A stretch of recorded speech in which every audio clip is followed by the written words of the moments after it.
mapagpala at magandang umaga ang aking pagbati sa lahat at lalo-lalo na para sa ating Panginoon Diyos na buhay ang ating Panginoon Jesucristo. Halina't ako'y inyong samahan para umawit sa Panginoon sa pambungad na awitin.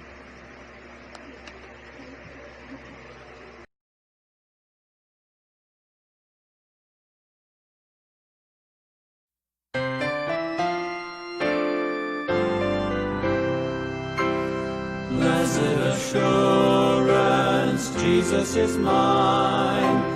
Oh, what a foretaste of glory divine, heir of salvation, purchase of God, born of His Spirit, washed in His blood.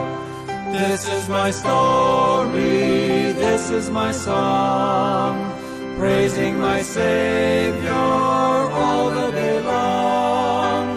This is my story, this is my song, praising my Savior all the day long. Perfect submission, perfect delight, visions of rapture now burst on my sight. Angels descending bring from above echoes of mercy, whispers of love. This is my story, this is my song, praising my Savior all the day long. This is my story, this is my song, praising my Savior all the day long. Perfect submission, all is at rest. I in my Savior am happy and blessed, watching and waiting, looking above, filled with His goodness, lost in His love. This is my story, this is my song, praising my Savior all the day long.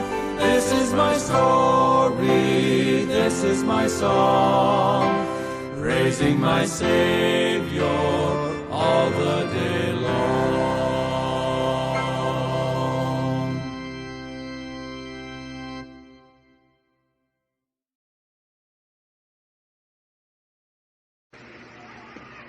Amen. Halina't ating basahin ang aklat ng mga awit na matatagpuan 66 verse 1 to 4. Sumigaw sa galak ang lahat ng nilalang at purihin ng Diyos ng may kagalakan. Wagas na papuri sa Kanya'y ibigay. Yaan ang sabihin sa Diyos na dakila. Ang mga gawa niya ay kahanga-hanga. Iyuyok ko sa takot ang mga kaaway na hilan sa taglay niyang kapangyarihan. Ang lahat sa lupay siya'y sinasamba, awit ng papuri, yaong kinakanta, at ang kanyang pangalay, pupurihin nila.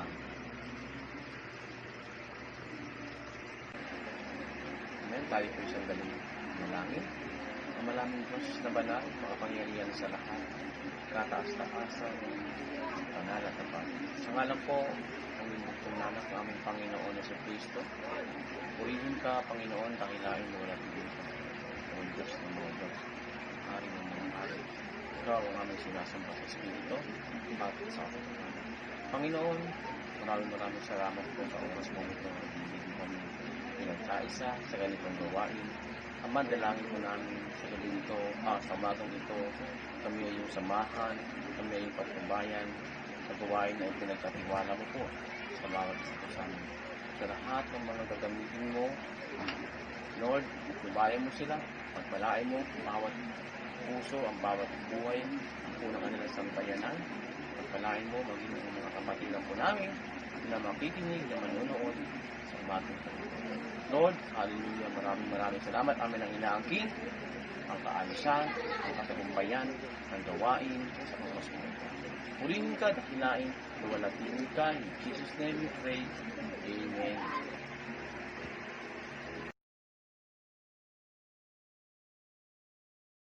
Sige po, tayo po lahat ay umalit para sa ating Diyos na maraming.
Na makapangyarihan sa lahat. Nagtitiwala kami sa umagang ito na ikaw ay lagi namin kasama sa aming buhay. Patuloy mo pong gabayan na iyong mapagpalang kamay ang aming buhay. Panginoon, nagtitiwala rin kami na kami, Panginoon, ay iyong patatawarin sa aming mga pagkukulang.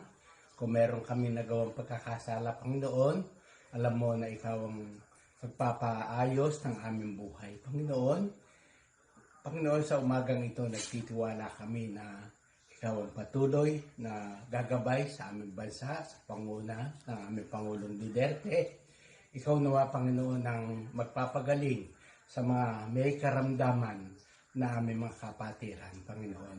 Gayun din sa umagang ito, Panginoon, nagtitiwala kami na ikaw magbibigay pagpapala sa mga anak mo na patuloy na nagtatapat sa iyong mga ibinigay na tungkulin sa amin. Panginoon, sa sandaling ito, nagtitiwala kami, Panginoon, na ikaw ang gagabay, magpapala sa iglesyang pinagkatiwala mo sa amin, lalo higit, Panginoon, ang dako ng Welperville Evangelical Church, Panginoon. Patuloy mo pang tukuban ng iyong mapagpalang kamay ang lugar na ito at pagpalain ang lahat ng mga anak mo na patuloy na nagtatapat sa iyong harapan, Panginoon. Panginoon, ikaw ang dakilang manggagamot. Hahawakan mo ang buhay ng bawat isa sa amin. Bibigyan mo kami ng buhay at kalakasan na patuloy namin ginagamit sa araw-araw ng aming buhay. Panginoon, ikaw ang dakilang manggagamot ng aming buhay, Panginoon. Kaya, Panginoon, nagtitiwala kami na ikaw ang magbibigay kapayapaan sa bawat anak mo na ikaw ang gagabay at magpapala sa aming buhay. Gabayan mo na iyong mapagpalang kamay ang lalaking gagamitin mo upang magpahayag na iyong mga banal na salita. Sa umagang ito, maraming salamat sa pagpapala na patuloy mong pinagkakaloob sa amin mula ngayon at magpakailanman. Amen.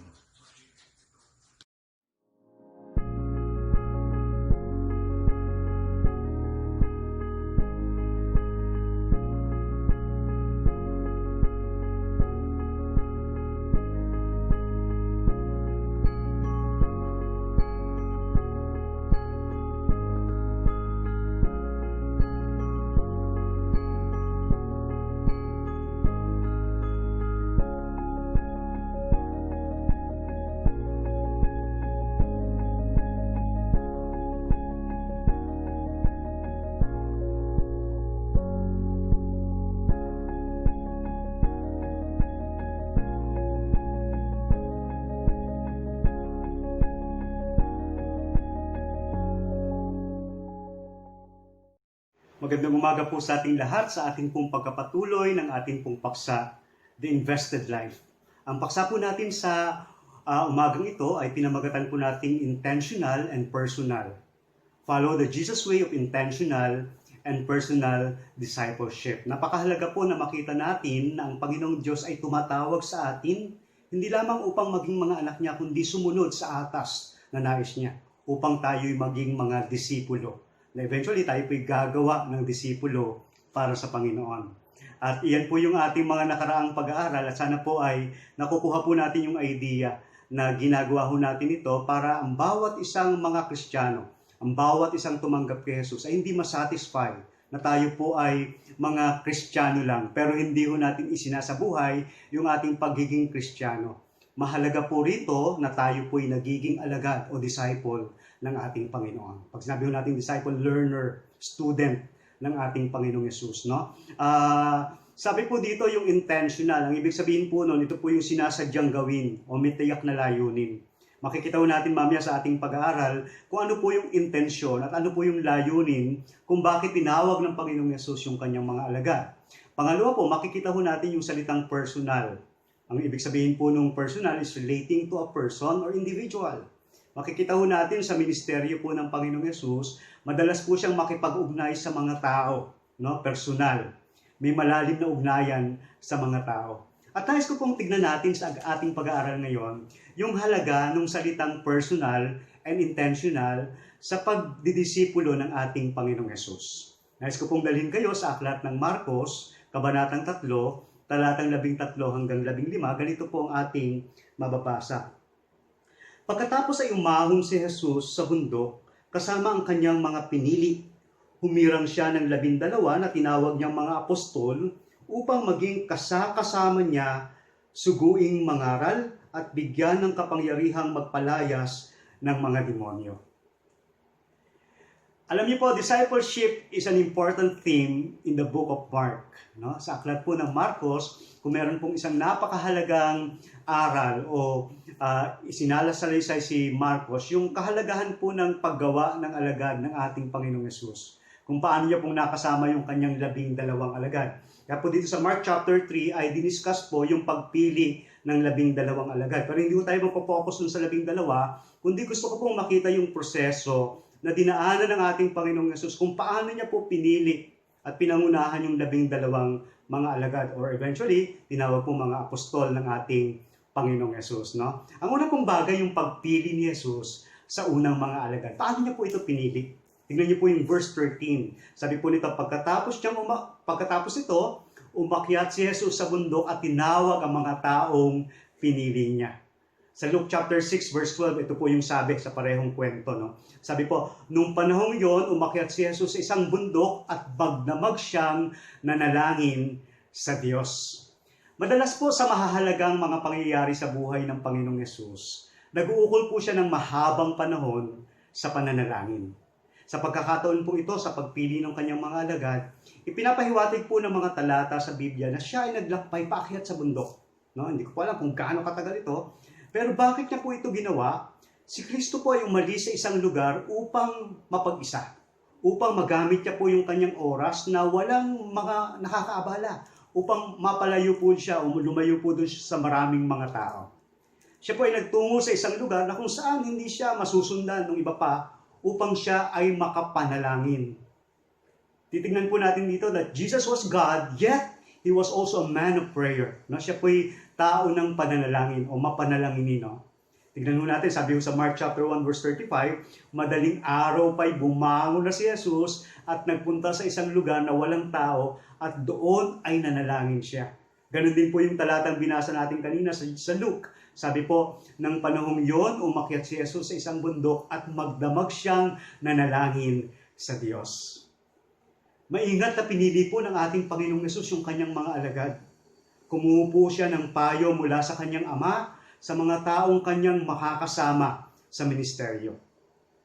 Each one of the 12 become an object of intense prayer and careful thought mula po sa ating Panginoon. Before He chose 12, Jesus was careful to be prayerful. No? Napakahalaga po nito. Maging sa buhay ng bawat isa sa atin na meron tayong panahon na inuukol sa pananalangin, lalo na po sa mahalagang mga desisyon na atin pong ginagawa sa ating mga buhay.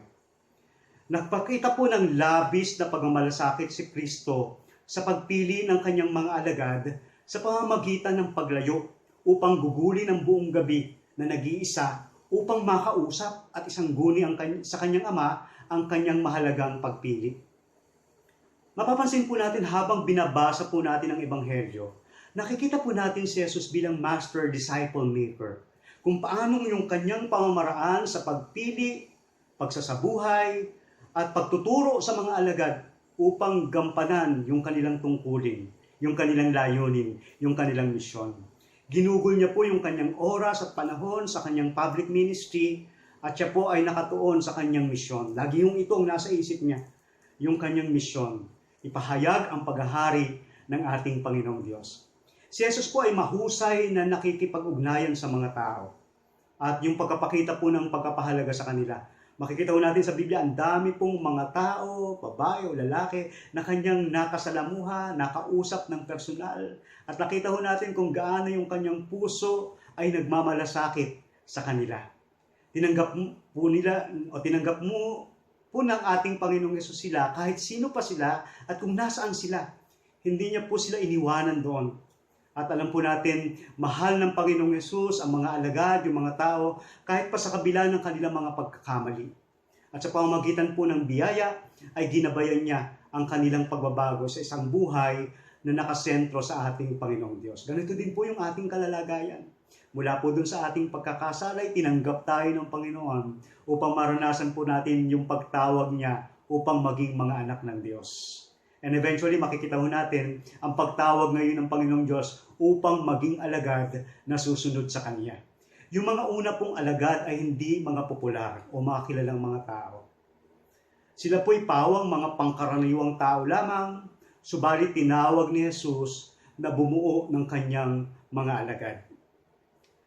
Jesus chose them all in perfect submission to His Father's will, spend all night in prayer para po idulog yung mga taong pipiliin niya sa kanyang Diyos Ama. Ano po yung nakita natin dito? Yung naging pagtugon ng mga alagad sa verse 13. Sabi po sila ay lumapit, at lumapit sila sa Kanya. Jesus chose them and they radically followed Him. Gusto kong gamitin yung radically, no? Ibig sabihin po yung kanilang pagtugon sa pagpili sa kanila ni Kristo ay pagtalikod sa dating nakasanayan at manindigan para kay Kristo bilang kanyang tagasunod. Hindi po natin alam kung anong kalalagayan, pero marami pong kwento sa Biblia, nakita ho natin na marami din ng mga flaws, marami din ng mga pagkakamali, pagkukulang itong mga taong ito. Pero dahil po sa kanilang pagnanais sa sumunod sa Panginoong Diyos, ibinigay nila ang kanilang buhay at sila po'y sumunod sa Panginoon. Jesus called them and they committedly come. They committedly came upang gawin po ang pagsunod sa Panginoon. They responded to His call with radical obedience. No? Ibang-iba po ito sa kultura ng mga Hudyo ng panahong yon. Alam niyo po ba, rabbis back then typically did not call their disciples, but they were chosen by their disciples. No? Para po yung pagpili ng isang guro o ng isang estudyante, kung ano yung magiging eskwelahan niya. Nung araw po, ang pumipili po kung sino magiging tagapagturo nila o rabbi nila, yung mga estudyante. Pero iba po sa ginawa ng ating Panginoong Yesus. Siya po ang pumili ng kanyang magiging tagasunod. No? Jesus sovereignly and authoritatively calls them and they fully respond. Sila po ay sumunod sa ating Panginoon. Yun po ang ginawa nilang pagtugon sa panawagan ng ating Panginoon. Pangatlong bagay po na makikita natin dito, yung layunin ng pagpili sa kanila. Sabi po sa verse 14, pumili siya ng 12 na tinawag niyang mga apostol, hinirang niya ang mga ito upang makasama niya at isugo upang mangaral. Dito po merong dalawang purpose na ipinakita ang Panginoong Diyos o Panginoong Jesus, bakit niya tinawag o bakit niya pinili ang mga alagad na ito. One purpose relates to the present. Ang sabi po, with Him, no? Makasama niya.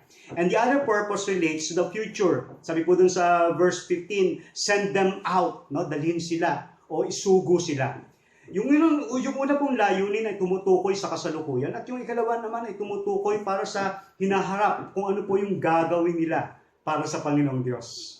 One purpose describe their roles or role as a disciple with Him, and the other purpose describes their role as an apostle to send out. No? Yung unang layunin po tumutukoy sa kanilang tungkulin bilang alagad at yung ikalawa naman ay tumutukoy sa kanila bilang apostol ng ating Panginoong Yesus. Sabi po dito, one purpose is like Mary who sat at Jesus Christ or at the feet of Jesus with Him. No? Parang natatandaan po natin yung kwento ni Maria at ni Martha. Yung una pong layunin ay makatulad ni Maria na nakaupo sa paanan ni Jesus.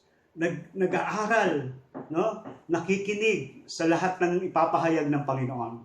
And the other purpose is like Martha who worked for Christ. Yung salita pong sent out, no? Yung ikalawa pong layunin nakakatulad kay Martha na masipag na gumagawa para kay Jesus. No? Nakita ko natin to, no? One purpose, highlight our intimacy with Christ. Sabi po, malapit na ugnayan kay Kristo. Nag-aaral, inaalam yung katotohanan sa pamamagitan ng matamang pag-aaral sa kanyang master, sa kanilang master. Walang iba kundi sa ating Panginoong Yesus. And the other purpose highlights our intentional service for Christ. Yung sinasadyang paglilingkod sa Panginoong Yesus. They embrace the dual purpose of being called by God. No? First, to be intimate with Jesus, makasama ni Kristo, o magkaroon ng malapit na kaugnayan kay Kristo. Kaya sabi po doon sa verse 14, pumili siya ng 12 na tinawag niya mga apostol, hinirang niya ang mga ito upang makasama niya at isugo upang mangaral, so that they will be with Him. Discipleship is a relationship, and before it is a task, no? Yung pagiging alagad po ng Panginoong Diyos ay pakikipag-ugnayan, malalim na ugnayan sa ating Panginoong Yesus. Kailangan po nating matuto mula sa Panginoon. Kailangan po nating aralin kung anong nais ng Panginoon. Kailangan po nating gawin na sumunod muna sa Panginoon. It is a question of who you are before it is what you do. O kung sino ka, bago pa yung tanong na ano yung pwede mong gawin para sa Panginoon. You cannot impart what you do not first possess. Hindi mo pwedeng ibahagi yung bagay na hindi mo naman tinanggap. Kaya sa discipleship po ang nangyayari, tinuturuan po tayo, nag-aaral po tayo. At yung ating pong natutuhan, ito naman po yung ibinabahagi natin. Maalala ho natin yung ating sermon tungkol sa 2 Timothy chapter 2 verse 2. Sabi po doon, chapter 2 verse 2. No? Sabi po doon na ituro nyo sa mga taong makakapagturo din naman sa iba. No? Before He sent them to the work, itong mga alagad, Jesus called them into a vital relationship with Him as His learners. No? Mga tao na hindi pa ho ito mahuhusay.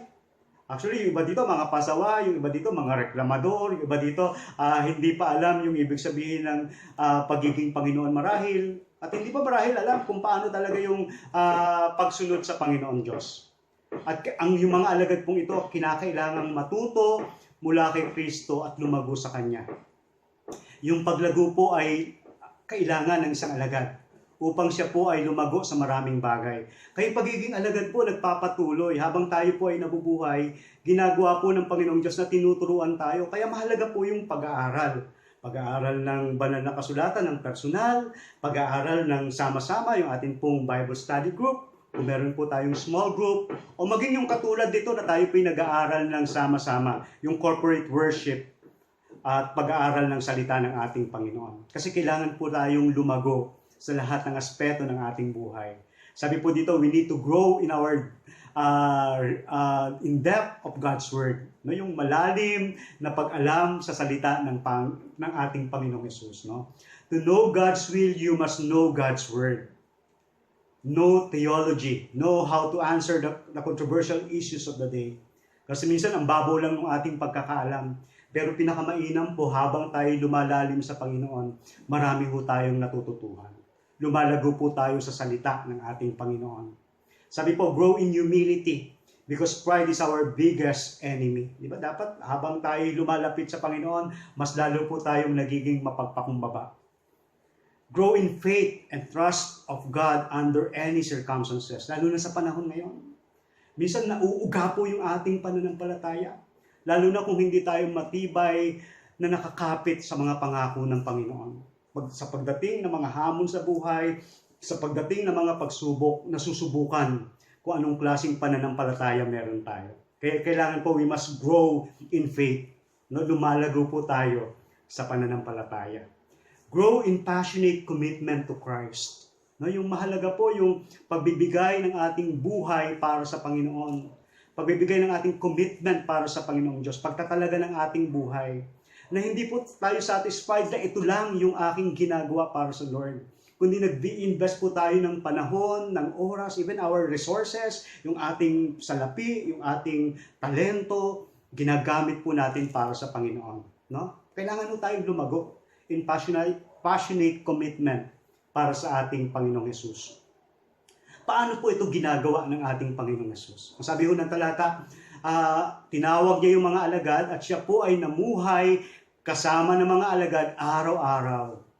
Living with them is first. Yun po ang ginawa ng Panginoong Yesus. Nakisalamuha siya doon sa mga alagad at kasama niya po sa lahat ng araw na naroon siya. Ipinakita niya po sa kanila kung paano mamuhay bago pa niya sila tinawag upang turuan ang iba kung paano po mamuhay bilang mga alagad ni Kristo o bilang mga anak ng Diyos o bilang mga taong nakakakilala sa Panginoon. He demonstrated how to live life before He called them to teach others how to live. No?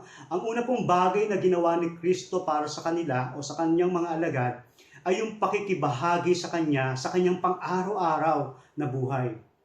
Nakita po nila kung paano siya nabuhay, Paano siya matulog, paano siya kumain, paano siya nagtuturo, o paano nakikinig, paano magmamalasakit sa kapwa, paano nagmamahal, paano naglilingkod, di ba? At kahit po kung paano niya hinarap yung mga opposition, nakita ho yan ng mga alagad.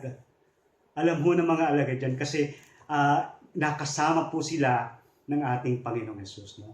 The first thing Christ did for His disciple was to involve them in the routine of His daily life. Kasama nila ang Panginoon. Of course, sa ating buhay ngayon, hindi naman natin personal o talagang in physical kasama ang Panginoon. Pero marami pong mga bagay na itinuturo sa atin ng Panginoong Jesus na pwede ho nating matutuhan sa Kanyang banal na salita at maging dun sa atin pong paggawa para kay Kristo. Maging yung mga leader natin na nagtuturo sa atin kung anong ginawa ng Panginoong Jesus. Mas lalo ho nating matututuhan ang mga bagay nito para sa ating Panginoon, para po tayo patuloy na magkaroon ng malalim na kaugnayan sa ating Panginoong Jesus. Pangalawa po, second, to be intentional for Christ. No? Verse 14, ang sabi po, pumili siya ng 12 na tinawag niya mga apostol, hinirang niya ang mga ito upang makasama niya at isugo upang mangaral. Yung verse 14, sabi po sa English, and that He could send them out. Yung purpose 1 is to be with Christ. Yun po yung layunin. Yung purpose number 2 is to go out for Christ. Sabi po doon, send them out. Is a verb form of the noun apostle. Ito po yung ginamit 135 times in the New Testament for commissioning or sending with a purpose. Specifically, to send forth to serve God with God's authority. Yung mga apostol po ay tinawag upang sila'y maglingkod sa Panginoong Diyos, gawin po yung pagkapahayag ng mabuting balita na merong kapangyarihan galing sa ating Panginoon. Partikular po upang suguin sila na maglingkod sa Diyos, taglay ang kapangyarihan ng ating Panginoong Diyos. Yung 12 po ay susuguin upang gumanap o ganap na kumatawan kay Kristo. The 12 will go so that they might fully represent Christ. Sila po yung mga ambassador ng ating Panginoong Jesus. Sila po yung mga disciple ng ating Panginoon. Sila po yung mga apostle ng ating mga Panginoon, ng ating Panginoon upang sila po'y gumawa ng kanilang tungkulin sa pagkapahayag, pangangaral ng salita ng ating Panginoong Jesus. Sila po ang magiging mga kinatawan. Ibig sabihin, ay gagawin po nila yung sinasabi at ginagawa ni Jesus. No? Sabi po sa Mark chapter 6 verse 7, tinawag niya ang 12 at isinugo sila ng 12. Sila po ay binigyan niya ng kapangyarihang magpalayas ng masasamang espiritu. Upang sila po ay kumatawan para kay Kristo na siyang pangalawang layunin na may dalawang paraan po na dapat nilang gawin. Ano po yung dalawang paraan para magawa po nila yung second purpose? In order for them to represent Christ fully, the second purpose, there were two ways they were to show off their Lord. Ano po yung dalawang bagay na yun? Una, ipangaral ang mabuting balita ni Kristo. To preach the good news of Christ. Yun po ang sabi ng mga talata. Hinirang niya ang mga ito upang makasama niya at isugo upang mangaral. Dahil po sa kanyang malapit na pakikipag-ugnayan kay Kristo, ito ang kanilang mahalagang katangian upang maging mga saksi para kay Kristo. First, they know Christ, then they preach Christ. Nakilala nila si Kristo at ipinahayag nila si Kristo. First, they fellowship with Christ, then they talk about Christ to others. Nagkaroon sila ng malapitang pakikipag-ugnayan sa ating Panginoong Hesus at yung pakikipag-ugnayan ito ay itinuro nila o ipinahayag nila doon sa ibang mga tao. Intimacy precedes instruction. Pagkatapos po ng malalim na pakikipag-ugnayan sa Panginoong Hesus, naturuan po sila upang ipahayag yung katotohanan tungkol kay Kristo para sa kabatiran ng iba. Preaching is to making a public proclamation at ito po ang ginawa ng mga alagad. Jesus' disciple walk with Christ, live for Christ, share about Christ, and seek to live like Christ. No? Yung mga alagad po ng Panginoong Hesus, lumakad sila nakasama si Kristo. Nabuhay sila nakasama si Kristo, ibinahagi nila ang tungkol kay Kristo, at hinanap nilang mabuhay na katulad ni Kristo. Ano pa po yung pangalawang paraan Pangalawa po, patunayan yung kapangyarihan ni Kristo. Ito po yung kapangyarihan tinutukoy doon, to prove the authority of Christ. In verse 15, sabi po, siya ay binigyan din niya, o sila ay binigyan din niya ng kapangyarihang magpalayas ng mga demonyo. And to have authority to cast all the demons. Sabi po dun sa verse English. Yung authority po means no hindrance, no obstacle. The idea is unstoppable. No, ibig sabihin, pag binigyan ka ng authority, walang makakapigil sa'yo. Walang pwedeng humadlang sa anumang gagawin mo. Yung walang sagabal, walang balakid, ang idea po ay hindi mapipigilan. Christ was unstoppable, hindi ho mapigilan ng Panginoong Yesus. Christ was unstoppable sa lahat ng kanyang ginagawa.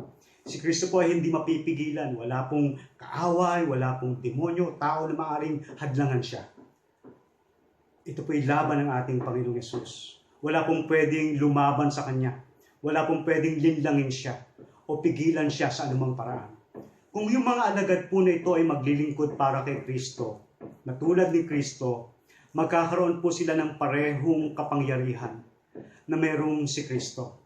At sila po ay hindi mapipigilan ng sinuman. Yung power, yung authority na ibinibigay ng ating Panginoong Yesus, o sa ating panahon sa tulong ng Banal na Espiritu, yung kapangyarihang meron po tayo sa tulong ng Banal na Espiritu, magagamit po natin upang magtagumpay sa laban ng ating Panginoong Yesus. Nangangahulugan po yan na yung mga disipulo na ito ay dapat na makapagpalayas ng mga demonyo tulad ng ginawa ni Jesucristo ng ating Panginoong Yesus. They are to identify their entire lives with Him. Maging kabahagi po ng buhay niya.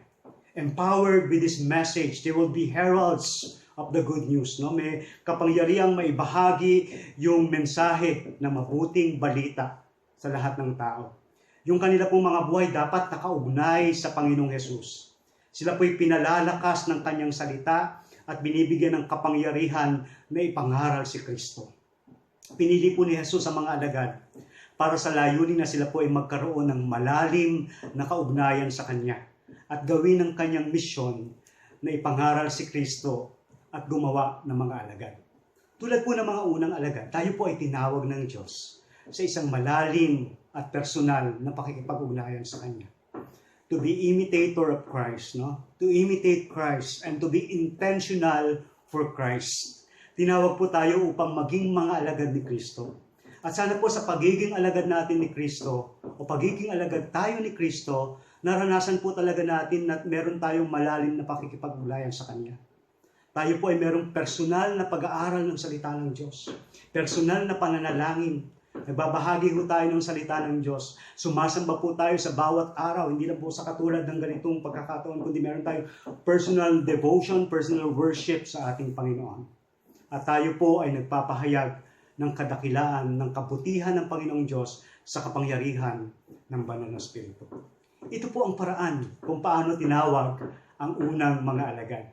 Nagkaroon sila ng intimate na relasyon sa ating Panginoong Yesus at ginamit ng Panginoong Diyos na may kapangyarihan upang gawin ang layunin na ipahayag ang mabuting balita ng kaligtasan sa lahat ng mga tao. Mga kapatid, tayo pong lahat ay alagad ng Panginoon.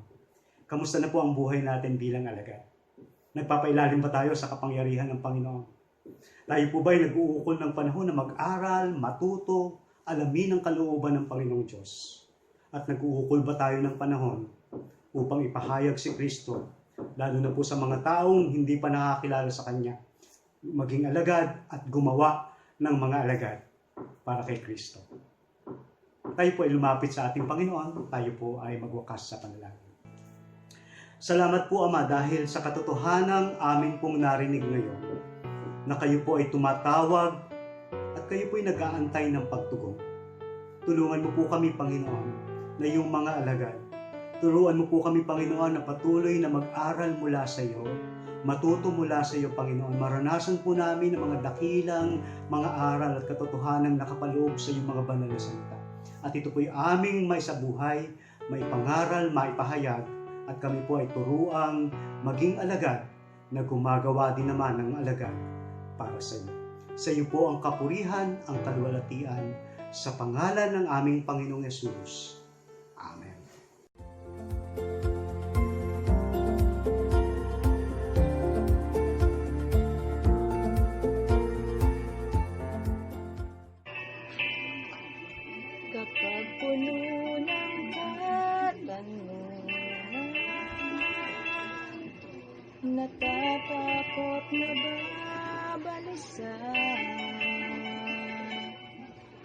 Jesus, ikaw ang kasagutan. Pag-asa ko'y sa'yo nagmumula. Kapag nagugulo minhanan, nababalot ng panghihina, sa iyo magtitiwala. Habang buhay maniniwala, ikaw ay Diyos sa lahat ng sandali, sa bawat pangyayari, hindi nagkakamali. Ikaw ay Diyos na buhay na muli, at sa puso ko'y laging mananatili. Ikaw ay Diyos.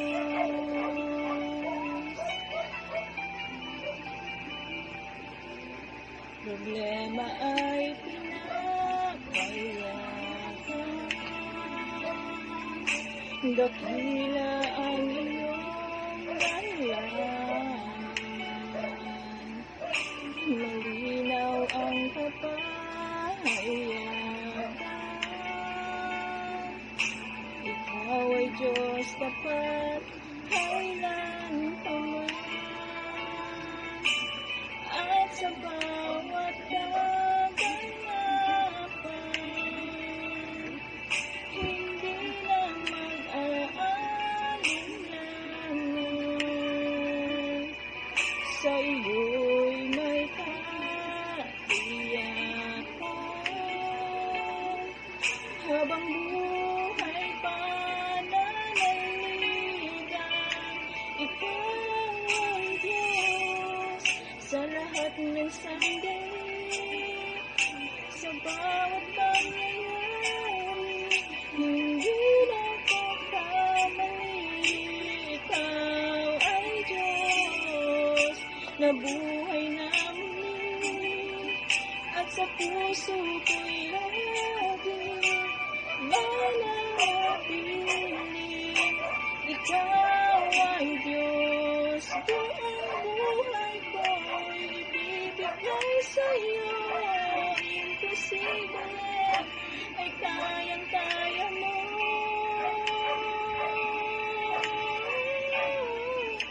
Ikaw ay Diyos sa lahat ng sandali, sa bawat pangyayari, hindi nagkakamali. Ikaw ay Diyos na buhay na muli, at sa puso ko'y laging mananatili.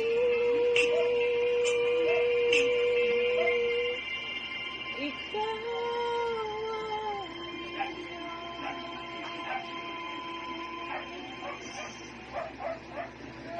Atin pong pagtanggap ng banal na hapunan ng ating Panginoong Hesus, ipinapaalala po natin ay kung meron po kayong naihanda na grape juice or biscuit or tinapay, ay maaari nyo na pong ihanda o ilabas at sabay-sabay po natin itong kainin sa ating pong pagdiriwang, pag-aalala sa banal na hapunan ng ating Panginoong Hesus. Tayo po ay magpapatuloy. Mga minamahal na mga kapatid, ang banal na hapunan po isang sakramento o ordinansa na itinakda ng ating Panginoong Hesus ayon sa banal na kasulatan. Ito po ay ating ginagawa bilang pag-aalala ng minsan ibinigay ni Kristo ang kanyang buhay dun sa krus ng Kalbaryo para po sa katubusan ng ating mga kasalanan. Ang pinakamahalagang katotohanan nakapaloob dito ay ang Panginoon ng hapag at hindi ang hapag ng Panginoon. Ito ang tanda ng katubusan sa pamamagitan ng kamatayan ni Kristo. Ang tinapay at saro ay kalarawan o simbolo at hindi po nagbabago o nagiging tunay na katawan at dugo ni Kristo. Ang lahat po ng may karapatang tumanggap nito ay ang mga tumanggap kay Jesus bilang Panginoon at tagapagligtas at nagpailalim sa bautismo sa tubig.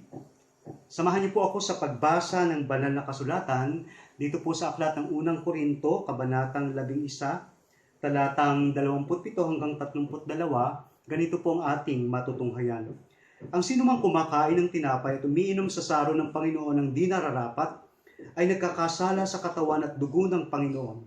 Kaya dapat siyasatin ng tao ang kanyang sarili bago kumain ng tinapay at uminom sa saro. Sapagkat ang sinumang kumakain at umiinom ng hindi pinahahalagahan ang katawan ng Panginoon ay kumakain at umiinom ng hatol sa kanyang sarili. Ito ang dahilan kung bakit mahihina at masasaktin ang marami sa inyo at may ilang namatay na.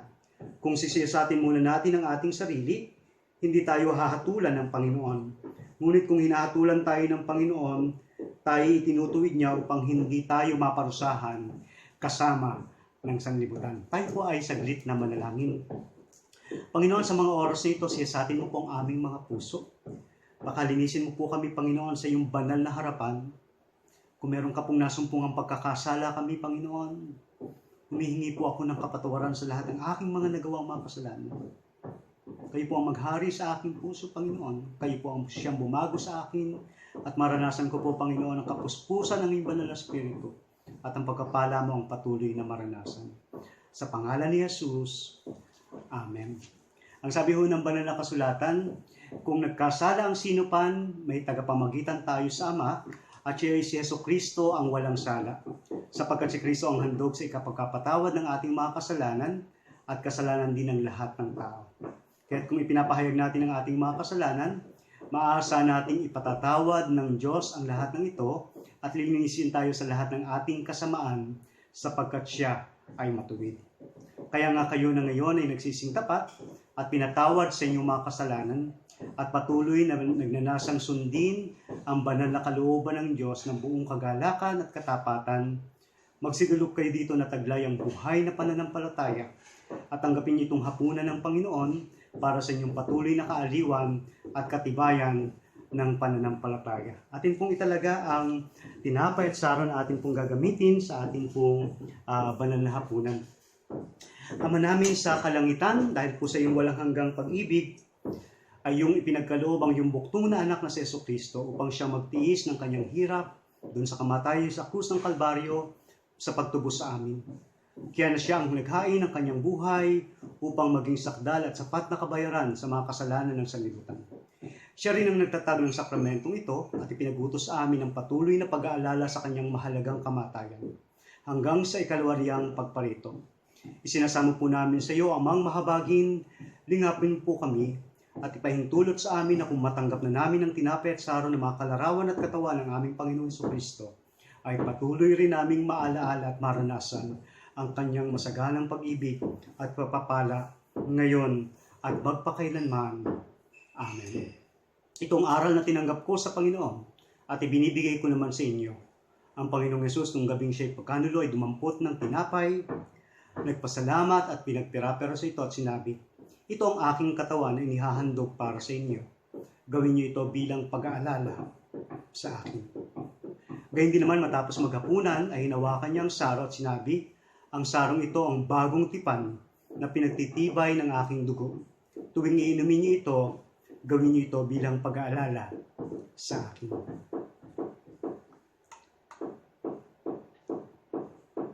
Maaari na po nating kuhanin ang ating tinapay na kalarawan ng katawan ng ating Panginoong Hesus. Sabay-sabay po natin itong kainin.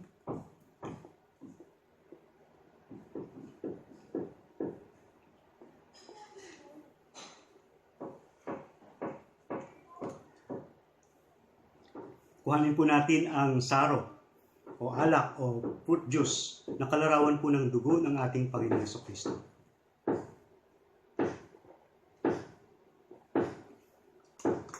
Purihin po ang Panginoon. Tayo po ay manalangin. Salamat dakilang Diyos dahil naranasan po namin ang iyong pagliligtas. Salamat po Panginoong Diyos dahil sa aming kaligtasan naranasan po namin kayo na siyang naghahari sa aming mga puso, na siyang gumagawa sa amin bilang iyong mga alagad, nagpaparana sa amin Panginoon Nagtitiwala ng aming buhay upang aming magamit para sa iyong kalawalatian. Panginoon, salamat po sa lahat ng mga mananampalatayang gumagawa ng katulad na pag-aalala sa banal na hapunan. Tulungan mo po kami, Panginoon, na sa aming buhay, lagi ho naming maalala ang iyong buhay, ang iyong kamatayan, ang iyong muling pagkabuhay, at ang iyong nalalapit na pagdating. Ihanda mo po kami, Panginoon, at patuloy po naming maranasan, Panginoon, ang kasaganahan ng biyaya na nagmumula sa iyo. Sa iyo po ang pinakamataas na papuri at pagsamba. Sa pangalan ni Jesus. Amen.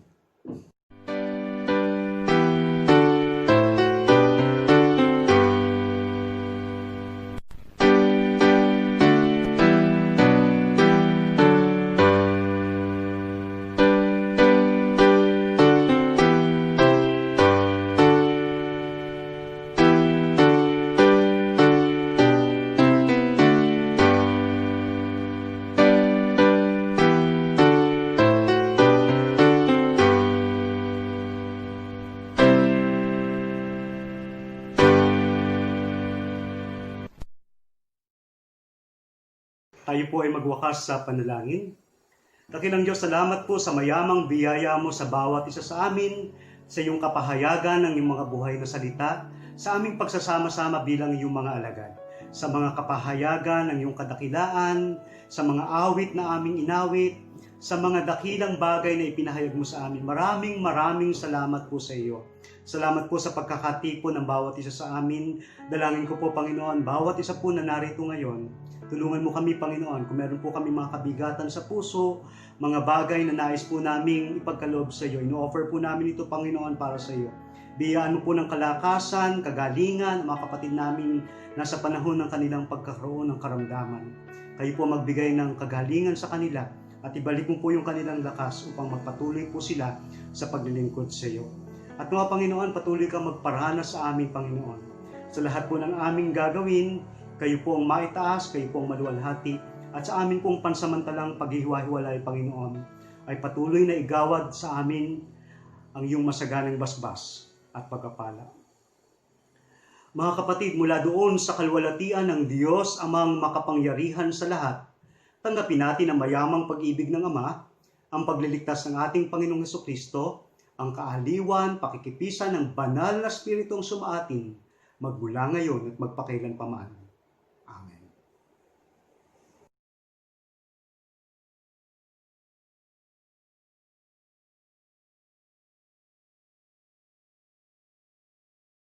The Lord bless you and keep you. The Lord lift his countenance upon you. Give you peace. And give you peace. And give you peace. And give you peace. The Lord make his face to shine upon